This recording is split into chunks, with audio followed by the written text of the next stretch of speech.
भगवान बुद्ध की एक प्रेरक कहानी। भगवान बुद्ध की एक भिक्षुणा शिष्या थी। उसका नाम था पटाचारा। त्रिपिटक ग्रंथ में उसकी कथा आती है। पटाचारा कुंवारी थी। किसी युवा से उसका मन लग गया। माँ बाप के न चाहने पर भी उसने उसके साथ शादी कर ली।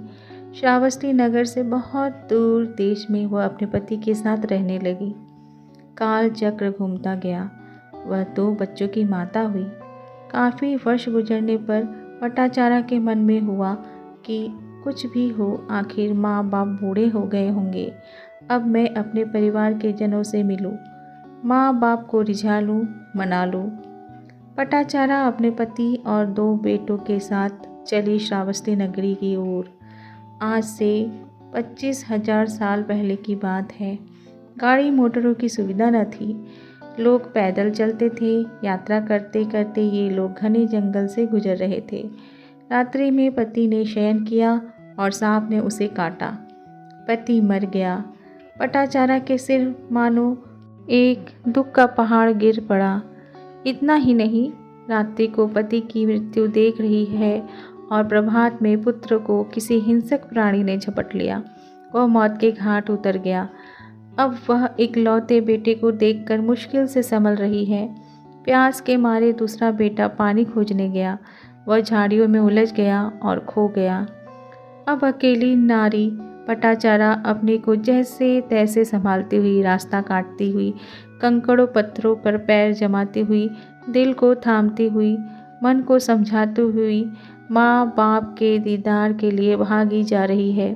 वह अबला श्रावस्ती नगरी में पहुंचती है तो खबर सुनती है कि जोरों की आंधी चली, उसमें उसका मकान गिर गया और बूढ़े माँ बाप उसके नीचे दबकर मर गए।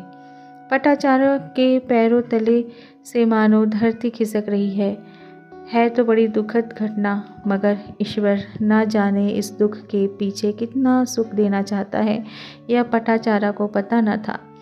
संसार का मोह छुड़ाकर शाश्वत की ओर ले जाने वाली ईश्वर कृपा न जाने किस व्यक्ति को किस ढंग की व्यवस्था करके उसे उन्नत करना चाहती है। पटाचारा के मन में हुआ कि आखिर यह क्या।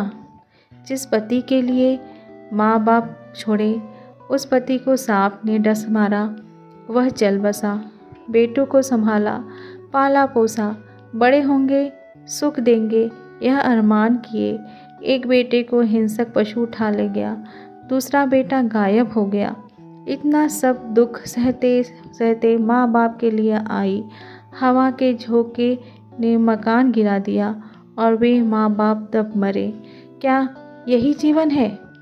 क्या यही है हमारे मानव जन्म की उपलब्धि? पटाचारा की अशांति और मीमांसा दोनों शुरू हुई। वह बुद्ध के पास पहुंची। पटाचारा से बुद्ध ने कहा, पटाचारा, जो कुछ होता है जीवन की उन्नति के लिए, विकास के लिए होता है।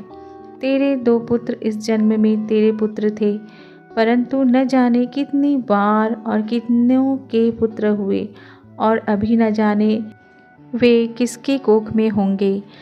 तुझे क्या पता, तेरा पति इस जन्म में तेरा पति था, परंतु करोड़ों बार न जाने कितनों का पति बना होगा। पटाचारा, तो इस जन्म में इस माँ बाप की बेटी थी, परंतु अगले जन्म में तेरे कौन माँ बाप हुए होंगे, कितने माँ बाप बदल गए होंगे, यह तुझे पता नहीं। शायद वह पता दिलाने के लिए परमात्मा ने यह व्यवस्था की हो। जगत की नश्वरता समझाते हुए बुद्ध ने पटाचारा को उपदेश दिया। पटाचारा ऐसी भिक्षुणी बनी कि उसने एक बार महिलाओं के बीच प्रवचन किया और उसी एक प्रवचन से प्रभावित होकर 500 महिलाएं साध्वी हो गईं।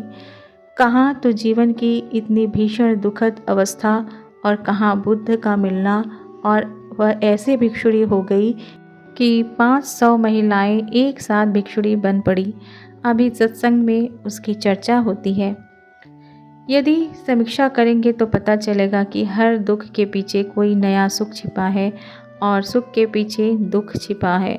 हम इतने अनजान हैं कि दुख के भय से दुखी होते हैं और सुख में अति प्रसन्न होते रहते हैं। सुख और दुख की अगर ठीक से समीक्षा करेंगे तो ये सुख और दुख दोनों हमें जगाने का काम करेंगे। तो दोस्तों, ये कहानी कैसी लगी? और भी ऐसी कहानी सुनने के लिए चैनल को लाइक, शेयर और सब्सक्राइब करें। नमस्कार।